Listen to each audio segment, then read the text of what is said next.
Assalamualaikum warahmatullahi wabarakatuh. Perkenalkan, nama saya Nahrin Zakia dengan NIM 2204238 dari Departemen Ilmu Administrasi Negara, Fakultas Ilmu Sosial, Universitas Negeri Padang. Baiklah, pada kesempatan video kali ini, saya akan mempresentasikan sebuah decision brief yang berjudul Analisis Keputusan atas Kasus Organisasi Publik, yaitu keputusan pemerintah Kabupaten Pesisir Selatan dalam menangani permasalahan stunting melalui konvergensi program gizi. Video ini dibuat untuk memenuhi tugas mata kuliah pengambilan keputusan dosen pengampu Ibu Artarini Akmal, SAP MPA. Sebelum masuk ke pembahasan detailnya, saya ingin menyampaikan gambaran besar dari decision brief ini. Seperti yang terlihat, prevalensi stunting di Kabupaten Pesisir Selatan yaitu mencapai 28,7%. Berdasarkan survei status gizi Indonesia tahun 2022, jauh melampaui rata-rata nasional, yaitu sebesar 21,6%. Sementara itu, pemerintah pusat melalui Perpres nomor 72 tahun 2021 telah menetapkan target penurunan stunting nasional menjadi 14% pada tahun 2024. Nah, decision brief ini menganalisis 3 alternatif kebijakan menggunakan matriks keputusan berbobot. Dan kesimpulan utamanya adalah alternatif 1, yaitu program konvergensi multisektor terpadu yang merupakan pilihan paling komprehensif dan berkelanjutan.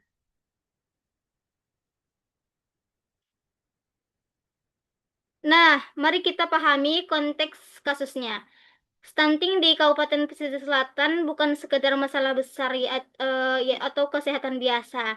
Ini adalah persoalan struktural yang melibatkan kemiskinan, keterbatasan akses layanan publik, dan kualitas lingkungan yang rendah.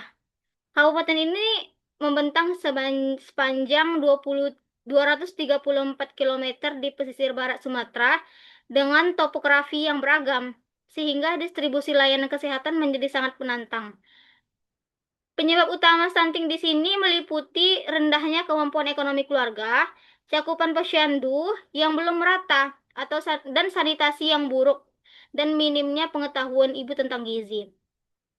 Nah, dalam proses pengambilan keputusan ini terdapat berbagai aktor yang terlibat, mulai dari Bupati sebagai decision maker yang tertinggi, Bapeda, Dinas Kesehatan, Dinas Sosial, DPMD, Dinas Pemberdayaan Masyarakat dan Desa, hingga Kementerian Kesehatan dan BKKBN di tingkat nasional.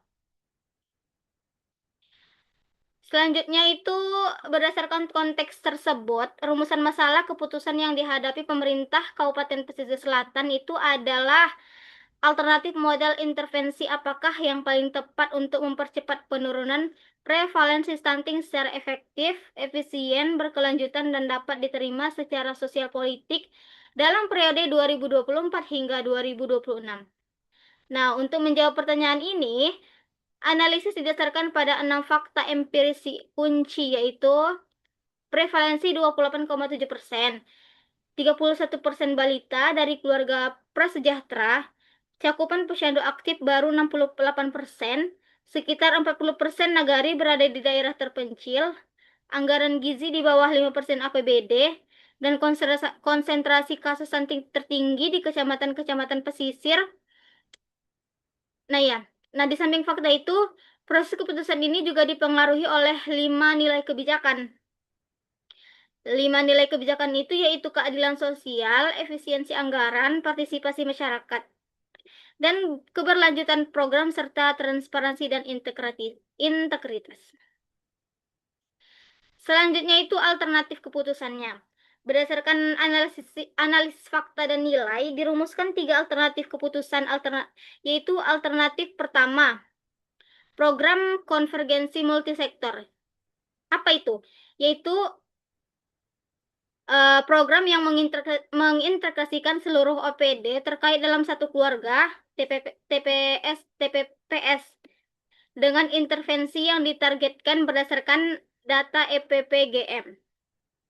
Ada alternatif kedua, yaitu penguatan posyandu dan kapasitas kader gizi yang berfokus pada pelatihan kader, peningkatan sarana posyandu, dan penguatan insentif kader sebagai ujung tombak layanan komunitas. Dan terdapat alternatif ketiga juga adalah program bantuan pangan langsung atau bansos gizi, yaitu distribusi paket pangan bergizi kepada balita stunting dan ibu hamil dari keluarga kurang mampu melalui sistem voucher digital. Masing-masing alternatif ini memiliki keunggulan dan kelemahan yang akan dianalisis lebih lanjut pada slide selanjutnya. Kita analisis matriks keputusan berbobot ini. Teknik pengambilan keputusan yang digunakan adalah matriks keputusan berbobot. Ada 4 kriteria penilaian. Pertama, efektivitas dengan bobot 30%. Efisiensi atau biaya dengan bobot 25%. Risiko dengan bobot 20%. Dan kelayakan politik serta sosial dengan bobot 25%. Penilaian menggunakan skala 1 hingga 5. Hasilnya itu alternatif 1 mendapat total skor 4,05 dan alternatif 2 mendapat skor tertinggi dalam matriks yaitu 4,20. Dan alternatif ketiga hanya mendapat 2,75 meskipun secara numerik alternatif 2 unggul sedikit. Alternatif 1 tetap direkomendasikan karena kemampuannya menyasar akar masalah secara menyeluruh dan menghasilkan dampak jangka panjang yang jauh lebih komprehensif. Baiklah, selanjutnya analisis risiko per alternatif itu. Alternatif 1 itu memiliki risiko sedang pada koordinasi dan biaya lintas OPD. Namun, risiko sosial dan pelayanannya rendah karena programnya bersifat inklusif dan menjangkau negara terpencil. Kalau alternatif 2 memiliki profil risiko yang paling rendah secara keseluruhan.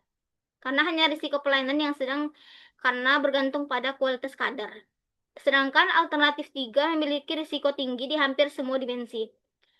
Beban anggaran yang terus meningkat, potensi kecemburuan sosial, rawan politisasi, dan menciptakan ketergantungan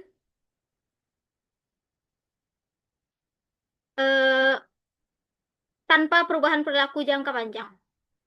Nah, risiko pada alternatif 1 dapat dimitigasi melalui penguatan peraturan bupati tentang TPPS dan sistem monitoring terpadu. Selanjutnya kita analisis kepemimpinan dan konflik kepentingan. Dimensi kepemimpinan sangat menentukan keberhasilan alternatif 1. Bupati yang menerapkan gaya kepemimpinan transformasional, aktif memimpin rapat koordinasi, memberikan mandat jelas, dan memberikan insentif berbasis kinerja. Itu akan menjadi kunci keberhasilan program konvergensi ini. Nah, sebaliknya gaya transaksional yang hanya mendelegasikan ke dinas kesehatan tanpa memastikan sinergi lintas sektor hanya menghasilkan formalitas administratif tanpa dampak nyata. Selain kepemimpinan, terdapat 3 potensi konflik kepentingan yang perlu diantisipasi, yaitu tumpang tindih kewenangan antar OPD, konflik antar pemerintah nagari dan aparatur teknis soal dana desa, serta tekanan politik jangka pendek menjelang pilkada yang bisa mendorong pemilihan alternatif 3 yang lebih visibel secara politis.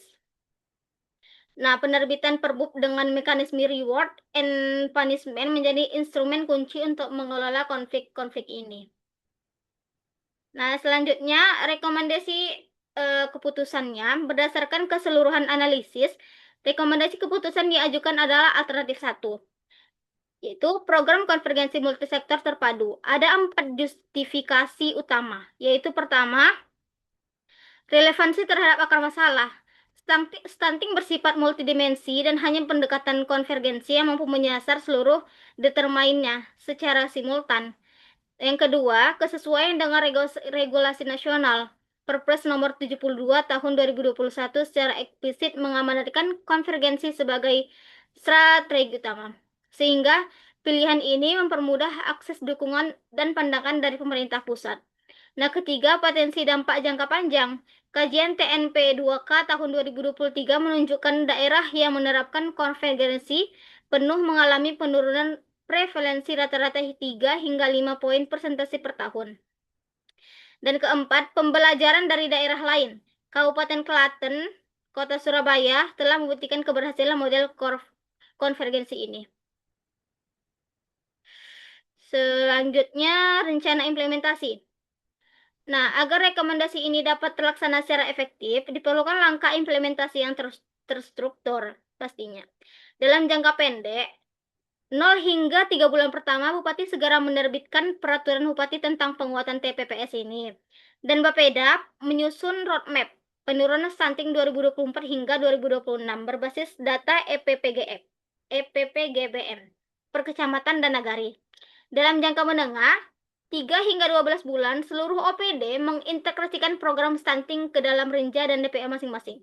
Serta pemerintah nagari mengalokasikan minimal 10% dana desa untuk konvergensi gizi.